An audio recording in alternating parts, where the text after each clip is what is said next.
Okay, let's dive into a recent move in the NFL landscape. It might seem kind of minor on the surface, but it often tells us a lot about roster building. Yeah, team strategy, scheme fit, that kind of thing. Exactly. We're talking about the Jacksonville Jaguars adding a wide receiver, Trenton Irwin. He was previously with the Cincinnati Bengals. Right. And, these moves, they don't always grab the big headlines like the huge free agent splashes, Yeah. but they're really where teams build their depth, solidify their identity for the long haul of a season. Absolutely. It's often a window into how the team is thinking strategically. For sure. So, to really get into the weeds on this specific signing, we're going to do a deep dive. We're basing this strictly on the insights from a Yardbarker article. It's titled Three Observations on Jaguars Signing Trenton Irwin. Okay. And our mission here is pretty straightforward. Unpack what this one source is arguing, pull out the key points, and really explore why this move matters for the Jags, for Irwin, based only on what's in this article. Got it. So it's like a shortcut, right? To understand the sort of nuance behind a specific roster move, looking just through the lens of this particular piece. We're examining the role, the fit, the need. Exactly. All based on these observations presented. So let's walk through them together. We'll highlight the main points, talk about the implications. The idea is by the end, you'll have a really solid grasp of the why behind this signing, according to the source anyway. Help you feel informed about this piece of their off-season puzzle. Sounds good. So where does the article start? What's the first big takeaway? Well, it jumps right into the potential impact, framing where Irwin might slot in immediately. Oh, The first observation the source makes is that Irwin could compete for the number 5 wide receiver spot on the Jaguars roster. right off the bat, that tells you we're talking depth. Not a projected starter, but someone battling for one of those final receiver spots. Precisely. And the article supports this by looking at his background with the Bengals, noting he played a depth role there. Okay, so what does depth role actually mean for a receiver in the NFL? Let's break that down a bit. Good question. It generally means he wasn't the guy getting, 10 targets a game, not the primary focus of the passing attack week in, week out. Right. Instead, he's on the roster to provide reliable support.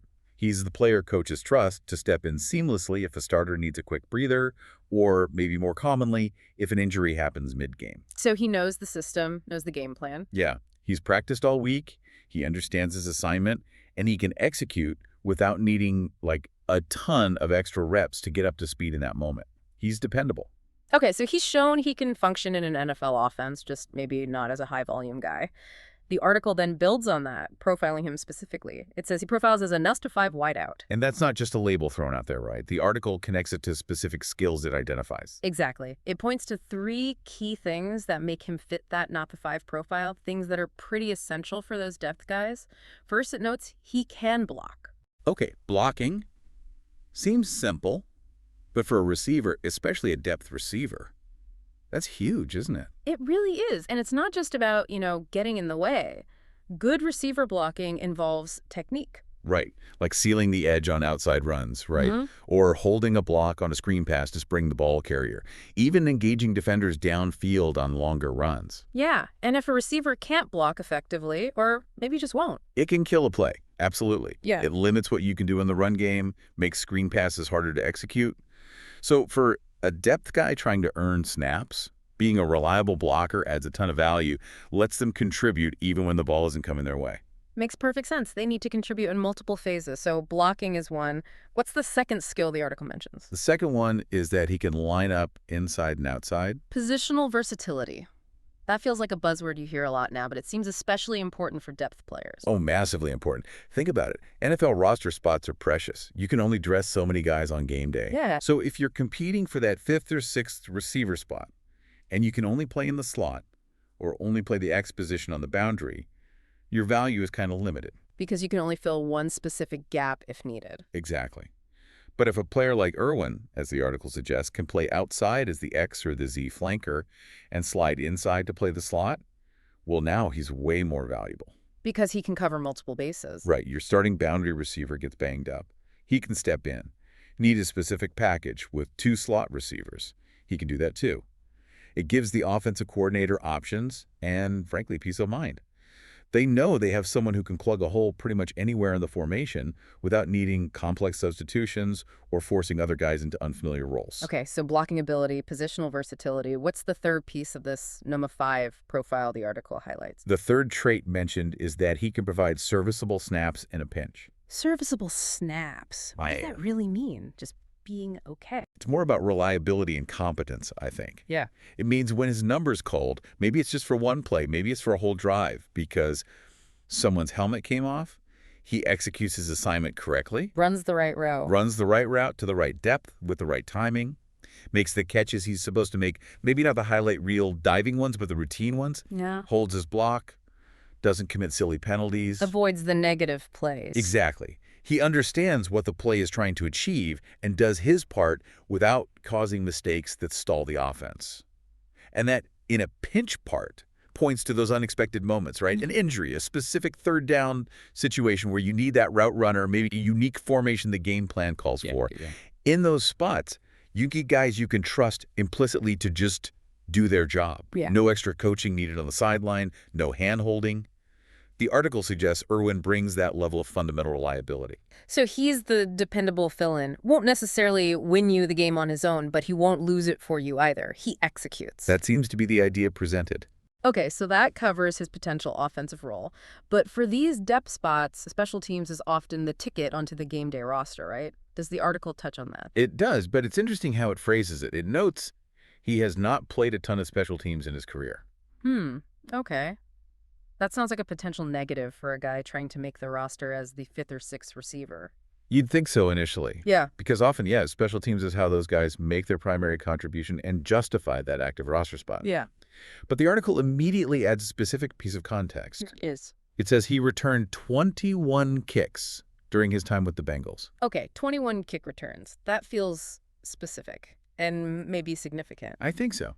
It suggests that while maybe he wasn't a core guy on, say, punt coverage, running downfields as a gunner, or on the main kickoff coverage unit week after week. He does have experience in a pretty key special teams role. Kick returning isn't easy. Definitely not. It takes a certain blend of speed, vision, courage, running full tilt into a wave of defenders and decision-making under pressure. Having done that 21 times in actual NFL games shows he has the physical tools and, importantly, the mental makeup for at least that high-impact phase of special teams. So even if it's not across-the-board special teams play, that return experience is valuable. Exactly. And that's likely why the article follows up by suggesting he could potentially fit into that equation as well. It's not saying he will be the primary returner or a 4-phase special teams ace, but that past experience gives him an avenue to contribute there. Another potential plus in his column when competing for that roster spot. Absolutely. For a player on the roster bubble, any verifiable special teams contribution, even if it's specialized like returning, is a significant boost to their overall value. Okay, so it's not a lock, but it's a potential factor based on his history. So if we sum up this first observation from the source, it positions Irwin as a clear competitor for that number 5 receiver job. He fits the profile because he can block, he's versatile enough to play inside and out, he's reliable for those serviceable snaps, and he brings at least some potential special teams value from his kick return history. Right. And the immediate effect of bringing in a player like that, with that kind of defined profile and NFL experience, is stated clearly. The article says this signing turned up the heat on the battle for the number 5 wide receiver spot. Turned up the heat. You can almost picture training camp, right? The competition getting more intense. Exactly. It means the existing depth players, the younger guys, maybe Trammell, now have a proven veteran in the room directly competing for those limited snaps in that coveted roster spot. It forces everyone to elevate their game. And maybe just remind us, why is that number 5 spot or depth in general actually so important? Sometimes fans focus so much on the starters.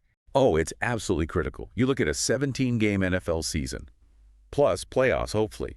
It's a marathon, a battle of attrition. Injuries are unfortunately almost inevitable. Yeah, seems like starters always miss time. They do. And when a starting receiver goes down, guess who's likely stepping into a much bigger role? That no 5 or no fix guy on the depth chart. Suddenly, they're seeing significant playing time. And if that player isn't up to the task, The whole offense can suffer. If they can't run the right route consistently, or they drop a crucial third down pass, or they miss a key block, the drop-off from the starter can be steep. Quality depth minimizes that drop-off. ensures the standard doesn't fall off a cliff. Precisely. And beyond just the offensive snaps like we touched on, those depth receivers are often core special teams players. A weak link on special teams because your depth isn't good enough can lose you games through bad field position or big returns allowed. So, securing that fifth spot with a reliable player who fits the profile the article describes for Irwin, it's really about building a robust, resilient roster that can withstand the bumps and bruises of a long season. Exactly. It's fundamental team building, ensuring you're prepared for the challenges ahead. Okay, so observation one really establishes the what, the role Irwin is likely competing for, the skills he brings, and the impact on competition for that crucial depth spot. Yeah, it lays the groundwork. But the article doesn't stop there. It then pivots to why he might be a particularly good fit for the Jaguars specifically in their current setup. Right, that leads us nicely into the second major observation from the source. Which is, Observation two is that the article calls Irwin a clear scheme fit. okay, scheme fit, that's another term we hear a lot. What's the basis for that claim here? Well, the article frames it as part of a pattern, linking it to the Jaguars' leadership. It specifically mentions the new offensive coordinator, Liam Coen, and implies James Gladstone's influence too. The suggestion is this isn't just a random signing, it's another example of them finding players who fit the scheme before they even walk in the building. That's really interesting. It suggests a very deliberate strategy by the new offensive staff, doesn't it? Like they have a specific type, specific background they're looking for. It seems so. Hmm. It implies they're not just looking at talent in a vacuum, but actively seeking players whose football DNA already aligns with the system they want to run in Jacksonville. Minimizing the learning curve, maximizing the chance for quick integration. Exactly. And the core reason the article gives for Irwin being this clear scheme fit is pretty specific.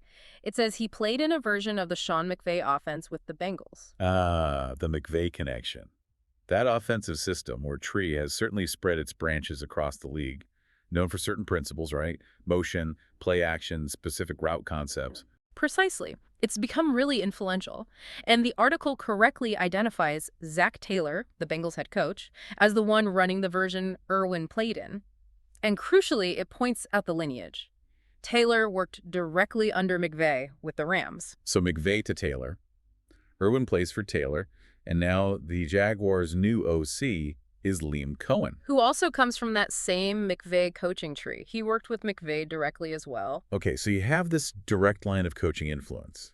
McVay is the common ancestor, so to speak, for both Taylor's offense that Irwin played in and Cohen's offense that the Jaguars are presumably installing now. That's the foundation of the scheme fit argument the article makes. But to its credit, the article adds some important nuance here. It's smart enough to point out that no two coaches run the exact same system. Yeah, that's key. It's not like they're just hitting copy-paste on the playbook. Right. The source explicitly says every offense is different and every head coach and play caller puts their own spin on things. It mentions that Cohen's system, Kevin O'Connell's in Minnesota, another McVay guy, and Taylor's in Cincy aren't direct copies. And they wouldn't be. Coaches adapt, right, based on their quarterback, their other personnel, maybe what defenses are doing that year. Their own philosophies evolve. For sure. So there will definitely be differences in specific play calls.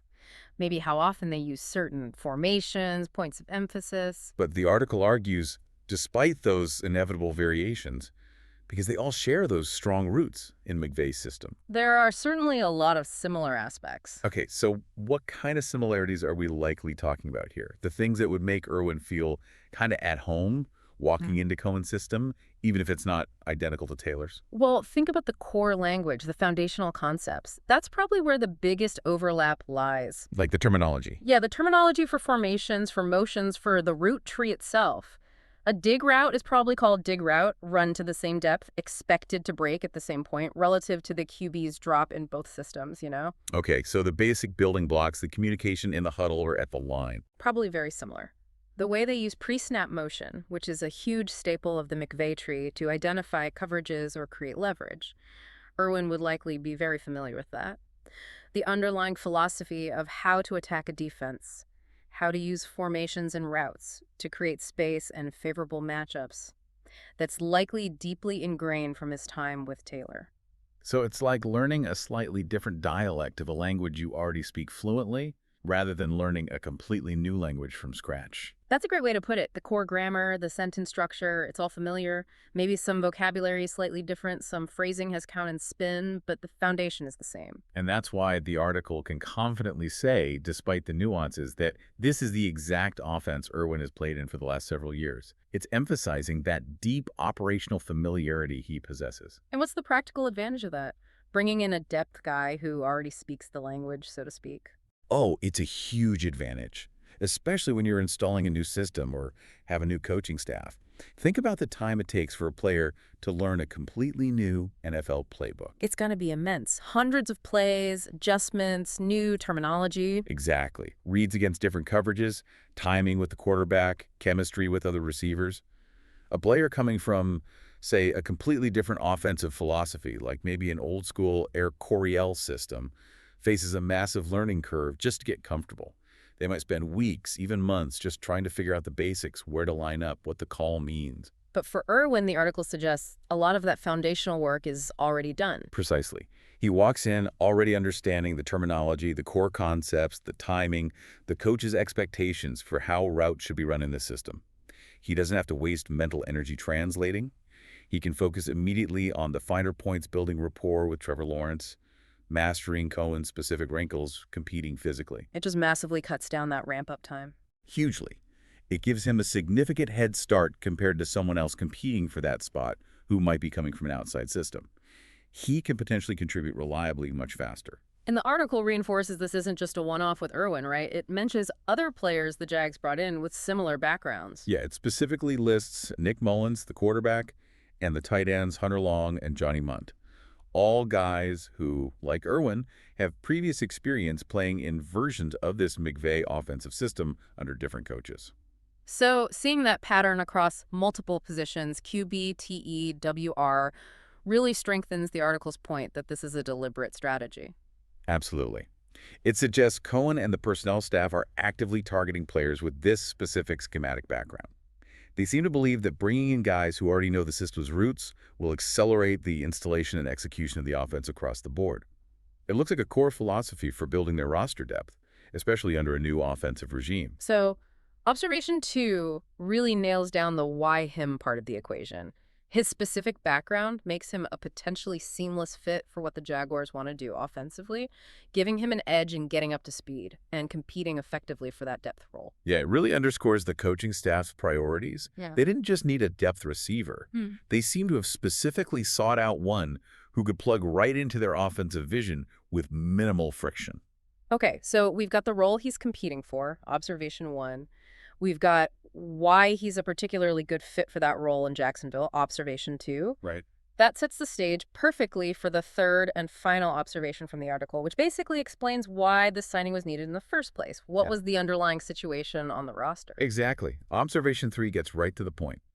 The article states the Jaguars needed more veteran experience further down their wide receiver depth chart. Okay, a need for veteran presence. Yeah, it identifies a specific hole, or let's say an area of concern on the depth chart once you get past the top 4 names listed on the roster. And who are those top 4 names the source mentions as being sort of above this hole? The article explicitly lists Brian Thomas Jr., Travis Hunter, Dyami Brown, and Parker Washington. Okay, now Travis Hunter, obviously a huge name, but he's still in college, right? So his inclusion is maybe speculative or reflecting buzz at the time. Yeah, that's a fair point. His inclusion might represent who the source considered part of the potential top-tier discussion around the Jaguars receiver room at that moment, perhaps including anticipated draft picks or highly regarded prospects linked to them. But the core idea from the source, regardless of that specific name, is that behind that group, Thomas Jr., Brown, Washington, and Hunter as listed, there was a perceived lack of proven NFL experience. So that listed group represents the presumed starters, the main rotation guys, the higher draft picks, the known quantities, more or less. Right. A mix of draft capital and players already expected to play significant roles. And the article argues that below that level, the depth was looking pretty thin in terms of proven commodities. So what did that depth look like before Irwin arrived, according to the article? It describes a group competing for those spots below the top 4 as consisting of a host of undrafted rookies, a second-year Joshua Cephas, and veteran slot receiver Austin Trammell. Okay, let's unpack that group. A host of undrafted rookies. That's basically pure potential, right? Zero NFL game experience. Totally unproven at the pro level. You hope you find a diamond in the rough among UDFAs, but you certainly can't count on them contributing reliably right away. They're learning everything: the speed, the playbook, the lifestyle. Okay. Then a second-year Joshua Cephas. He's got a year in the building, which helps. It helps, yeah. He knows the facility, maybe some of the terminology from the previous year. But unless he played a ton as a rookie, he likely still has very limited actual NFL game snaps and production. Still relatively inexperienced compared to a guy who's been in the league for, say, 4 or 5 years. Still developing, basically. And the last one mentioned is veteran slot receiver Austin Trammell. So there is a veteran there. There is, which is good.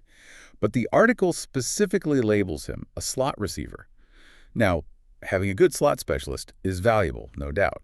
But if he's primarily just a slot guy, does he fill the need for versatile depth across all receiver positions if, say, a boundary receiver goes down? Maybe not entirely. Right, it might be a more specialized kind of depth. Could be. So when the article looks at that collection, mostly rookies with zero experience, a second-year guy with limited experience, and one veteran who might be more of a slot specialist, its conclusion seems pretty logical. Which is? That it has been clear this is an area the Jaguars probably needed to address. That lack of proven versatile NFL experience behind the top guys represented a potential weak point on the roster. And why is that veteran experience so valued, even in a depth role? What does it bring that those younger guys might not yet? It brings a known quantity. Veterans have been through the fire of NFL games. They understand the speed, the physicality, the pressure moments. They've seen complex NFL defenses and coverages before. They understand the grinds of weekly preparation, film study, taking care of their bodies. There's just a level of reliability and professional understanding that rookies or players with very little game time are still developing. It's a baseline of competence and understanding you can generally count on. Exactly. Even if they aren't stars, they usually know how to operate within the structure of an NFL team and execute assignments reliably. They bring stability. Now, the article doesn't try to oversell Irwin. It's pretty upfront, acknowledging he is far from a wildly productive player. Yeah, and that's important context. It keeps things realistic. His career stats aren't going to blow anyone away. He wasn't lighting up the scoreboard in Cincinnati. Right, he wasn't Jamar Chase or T. Higgins. Definitely not. BUT, and this is the crucial point the article makes. Despite his modest production, he does at least offer more experience in production than any of the other depth receivers on the roster. And it clarifies, it's talking about that group below the top 4, the rookies and Cephas. So it's all relative to the specific need and the other options available at that level of the depth chart. Precisely. While Irvin's overall NFL stats might not be eye-popping, his resume does include multiple seasons on an NFL roster. He's been through multiple training camps, practiced against NFL defenses week after week, and actually accumulated NFL snaps, targets, catches over several years.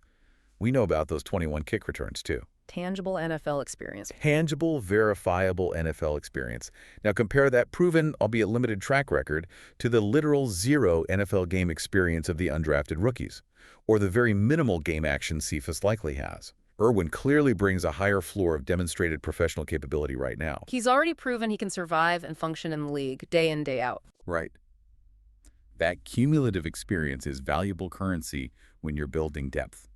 It provides a level of dependability and readiness that you just haven't seen yet, from pure potential or very limited exposure. He's passed the initial tests of being an NFL player. So the Jaguars, according to this source, saw a clear need. They looked at their existing depth behind the main guys, mostly young, unproven players, and decided they needed someone with more NFL miles on them, more seasoning. Yep. And the article wraps up this point by concluding that the Jaguars needed a player like that to fill out the depth chart behind his starters, and Irwin seems like just the type of player they needed to take on the role. He fits the specific profile they were looking for to plug that identified gap. Exactly. Someone with established, even if not spectacular, NFL experience and production. Someone who brings a higher degree of reliability and confidence than the younger options who are still proving themselves. It's about solidifying that bottom part of the receiver room, raising the standard of proven capability there. Okay, let's try and tie all 3 observations together then, based purely on this Yardbarker article. Right. Observation 1. Trenton Irwin is brought in to compete for that Napoli 5 WR spot. Right. He has the profile blocking, versatility, reliability, some special teams potential. It ramps up the competition. Sure. Observation 2. He's seen as a clear scheme fit because he spent years playing in a version of the McVay offense, which is philosophically aligned with what new OC Liam Coen is installing. That should speed up his integration. Got it. And observation 3. This signing addresses a specific need. The Jags needed more proven veteran experience behind their top receivers, and Irwin, despite not being a star, provides more of that than the rookies or very young players they had competing for those spots. That sums it up nicely. The article paints a picture of a very calculated strategic depth signing. It wasn't about finding a new WR1 or WR2. It was about identifying a specific weakness, that lack of experienced reliability further down the depth chart, and finding a player who checks multiple boxes to address it. Irwin fits the role description, observation 1. He fits the specific offensive system, observation 2, and he fills the experiential void, observation 3. It really does seem to highlight a specific team-building philosophy under this leadership group, doesn't it? Valuing that scheme fit, addressing depth needs methodically with players who have proven something at the NFL level, even if it's in a limited capacity. Yeah, it suggests they want every spot on that 53-man roster, even down to the last receiver, filled by someone they're confident can step in and execute within their system when called upon. It's about building a higher floor for the whole operation, ensuring the depth is not just names on paper, but functional pieces within the scheme. Reduces the guesswork and the learning curve, increases the overall reliability. That seems to be the logic presented in the article, yes. All right, so we've done our deep dive into this Yardbarker article, breaking down its 3 key observations on the Trenton Irwin signing.